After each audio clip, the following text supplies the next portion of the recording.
বাংলাদেশের বিশিষ্ট আইনজীবী ব্যারিস্টার ফুয়াদের বুয়েটকে নিয়ে এই মন্তব্য দেন।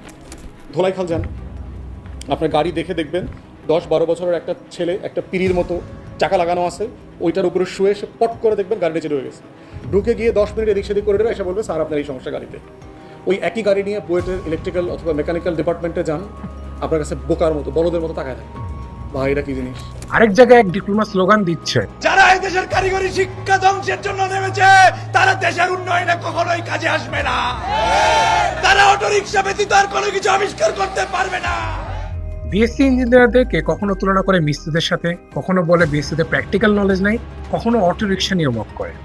তাদের কথার পেছনে যুক্তি নামক জিনিসটা না থাকলেও একটা জিনিসে খুব মিল পাওয়া যায়, এদের কেউই জানে না ইঞ্জিনিয়ারদের আসলে কাজটা কি।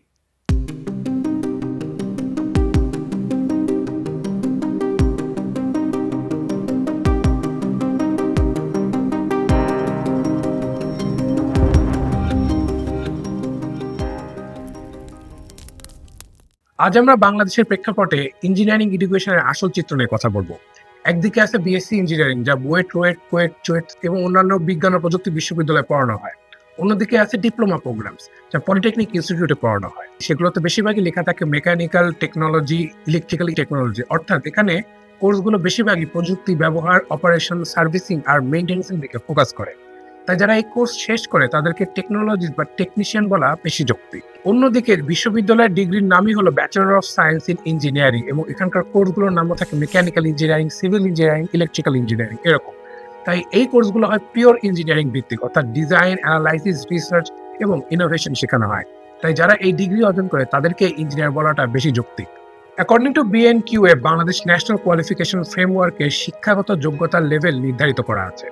এইচএসসি অর্থাৎ হায়ার সেকেন্ডারি সার্টিফিকেট সাধারণত বিএনকিউএফ লেভেল 5 এ থাকে।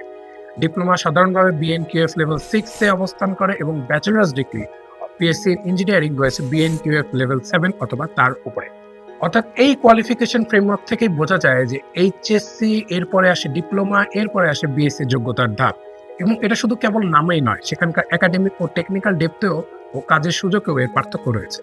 এবং এই জিনিসটা বুঝতে ছোট কয়েকটা কোর্সের উদাহরণই দেওয়া যায়। প্রথমেই আসা যাক ম্যাথমেটিক্স নিয়ে। কারিগরি শিক্ষা বোর্ডের diploma in engineering course structure syllabus প্রবিধান 2022 মোতাবেক ডিপ্লোমা সিলেবাস সাধারণত ম্যাথমেটিক্স 1, 2 এবং 3 নামে থাকে, যেখানে basic algebra, trigonometry, coordinate geometry, basic calculus, probability এর কিছু অংশ থাকে। ডেপথ প্রায় এইচএসসি এবং তার কিছুটা উপরে থাকে। বিএসসি সিলেবাসের দিকে যদি লক্ষ্য করি, ম্যাথমেটিক্স 1, 2, 3 এবং 4 এই 4টা কোর্স পড়ানো হয়, যেখানে advance calculus, linear algebra, differential equations, vector tensor calculus, Laplace transform, numerical methods পর্যন্ত কভার করা হয়। এক কথায় ডিপ্লোমা ম্যাথ হলো ছোটখাটো প্র্যাকটিক্যাল ক্যালকুলেশনস করার জন্য, আর বিএসসি ম্যাথ হলো জটিল system, bridge, load, engine dynamics, power flow এগুলো মডেলিং করার জন্য।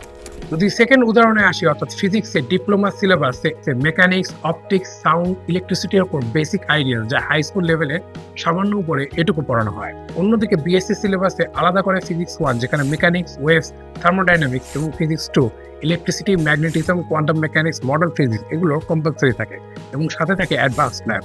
অর্থাৎ আপনি যদি সিলেবাসের দিকে যাচাই করে দেখেন, বিএসসি ফিজিক্স দিয়ে স্যাটেলাইট অরবিট, নিউক্লিয়ার এনার্জি কিংবা সেমিকন্ডাক্টর ডিজাইন ব্যাখ্যা করা যায়।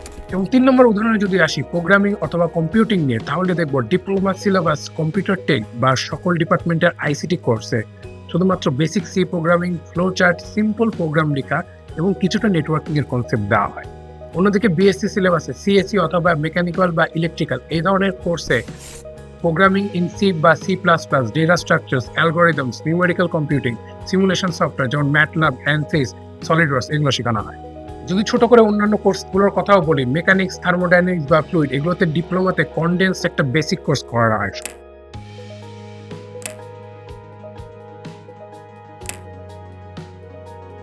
অন্যদিকে বিএসসিতে এগুলোতেই মাল্টিপল অ্যাডভান্স কোর্সেস করানো হয়।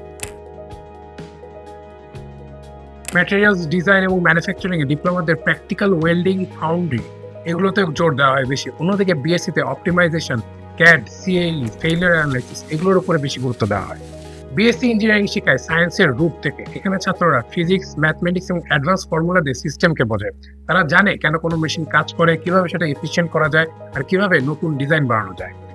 ডিপ্লোমা প্রোগ্রাম অন্যদিকে শিখায় রেডিমেড জিনিস ব্যবহার করতে। তাদের মেইন ফোকাসটাই হলো কিভাবে মেশিনটাকে চালাতে হবে, কিভাবে সেটা সার্ভিসিং করতে হবে এবং সেটা রিপেয়ার করতে হবে। মেকানিক্যাল ইঞ্জিনিয়ারিং এর দিকে তাকালেই এই পার্থক্যটা সবচেয়ে বেশি চোখে পড়ে।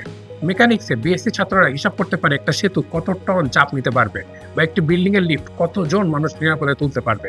অন্যদিকে ডিপ্লোমাদেরকে পড়ানো হয় কিভাবে লিফটটাকে সেফলি চালানো যায় এবং এর বেসিক সার্ভিসিং কিভাবে করতে হয়। বিএসসি ছাত্ররা শিখে কিভাবে ইঞ্জিন ডিজাইন করলে কম ফুয়েল খরচ হবে। অন্যদিকে ডিপ্লোমা ছাত্ররা জানে রেডিয়েটরে পানি আছে কিনা কিংবা ফ্যান কাজ করছে কিনা এগুলো কিভাবে চেক করতে হয়। বিএসসি ছাত্ররা টারবাইন ডিজাইন করতে পারে, কতটা পানি পড়লে কতটুকু বিদ্যুৎ জেনারেট হবে সেটা ক্যালকুলেট করতে পারে। অন্যদিকে ডিপ্লোমা ছাত্ররা শিখে কিভাবে টারবাইনগুলোকে সার্ভিসিং করতে হয়, কিভাবে ক্লিন করতে হয়, পরিষ্কার করতে হয়। অনেকে ভাবে ডিপ্লোমা ছাত্ররা হাতে কলমে কাজ শিখে তাই তারা বেশি প্র্যাকটিক্যাল, কিন্তু আসলে বিএসসি স্টুডেন্টরাও এক্সটেন্সিভ ল্যাব ওয়ার্ক করে, ইঞ্জিন চালায়, পাম্প টেস্ট করে, ওয়েল্ডিং করে, টারবাইন চালায়, এমনকি সিমুলেশন সফটওয়্যার দিয়েও বিভিন্ন সিস্টেমকে অ্যানালাইজ করে। তাদের টেকনিক্যাল স্কিল ডিপ্লোমা ছাত্রদের মতো বেসিক সার্ভিসিং এ সীমাবদ্ধ নয়, বরং তারা ডিপ সায়েন্টিফিক নলেজের সাথে হ্যান্ডস অন কম্বাইন করে। ইলেকট্রিক্যাল সেক্টরেও একই চিত্র। এখানে শেখানো হয় কিভাবে ন্যাশনাল গ্রিড ডিজাইন করতে হয়, কিভাবে সোলার বা উইন্ড পাওয়ার কানেক্ট করতে হয়, লোডশেডিং কমাতে হয়, স্মার্ট গ্রিড বানাতে হয়, ট্রান্সফরমার ডিজাইন করতে হয়, মানে তারা নতুন সলিউশন ডিজাইন করে। অন্যদিকে ডিপ্লোমা ইন ইলেকট্রিক্যাল টেকনোলজিতে শেখানো হয় কিভাবে ওয়ারিং করতে হয়, শর্ট সার্কিট ডিটেক্ট করতে হয়, ট্রান্সফরমার সার্ভিস করতে হয়, মানে তারা এক্সিস্টিং সিস্টেমটাকেই জাস্ট চালু রাখে। ডিপ্লোমা প্রোগ্রামের পড়াশোনার টেকনিক্যাল ডেপথে এইচএসসি সামান্য উপরে মাত্র। তারা বেসিক সায়েন্স এবং কিছু প্র্যাকটিক্যাল স্কিল জানে। অন্যদিকে যদি আমরা দেখি ডেস্কো নেস্কো এর মতো বিদ্যুৎ সরবরাহকারী প্রতিষ্ঠানগুলো তাদের মাঠ পর্যায়ের কাজের জন্য ডিপ্লোমা ব্যাকগ্রাউন্ড টেকনিশিয়ানদেরকে বিশেষ ট্রেনিং দিয়ে থাকে। এই ট্রেনিং এর মধ্যে রয়েছে সাবস্টেশনের ইনস্টলেশন এবং অপারেশন, বিজনেসের মেইনটেনেন্স, সেফটি প্রসিডিউর এবং প্র্যাকটিক্যাল ট্রাবল শুটিং। এগুলো আসে তাদের রেগুলার কাজের পাশাপাশি হ্যান্ডস অন দক্ষতা বাড়ানোর জন্য শর্ট কোর্স হিসেবে পরিচালিত হয়। যদি সেই প্র্যাকটিক্যাল নলেজই যদি যথেষ্ট হতো, আলাদাভাবে এরকম ট্রেনিং এর প্রয়োজন পড়তো না। আপনি যদি সাব অ্যাসিস্ট্যান্ট ইঞ্জিনিয়ারের জব রেসপন্সিবিলিটি চেক করেন, তাহলে দেখবেন তাদের site supervision and coordination, quality control, technical support, documentation and reporting, maintenance, material inventory management, safety management, এগুলোর উপরে স্ট্রং নলেজ থাকতে হবে। বিএসসি কারিকুলাম যাচাই করলে বোঝা যায় এই পদের জন্য তারা মোর দ্যান এলিজিবল। তারা চাইলে এই পদের এবং এর থেকে উচ্চতর পদে চাকরি করতে পারবে। শেষ পর্যন্ত ব্যালেন্সটা খুবই পরিষ্কার। ডিপ্লোমা এবং বিএসসি দুটি পথই দরকার, কিন্তু তাদের কাজ আলাদা। ডিপ্লোমা প্রোগ্রাম মূলত টেকনোলজি কোর্স, যেখানে প্র্যাকটিক্যাল স্কিল, সার্ভিসিং আর অপারেশন শেখানো হয়। অন্যদিকে বিএসসি হলো ইঞ্জিনিয়ারিং কোর্স, যেখানে ডিজাইন, অ্যানালাইসিস এবং ইনোভেশন শেখানো হয়। তাই টেকনোলজিস্ট মেশিন চালাতে পারে, কিন্তু ইঞ্জিনিয়ারই সেই মেশিন তৈরি করতে পারে। ধন্যবাদ এতক্ষণ সাথে থাকার জন্য।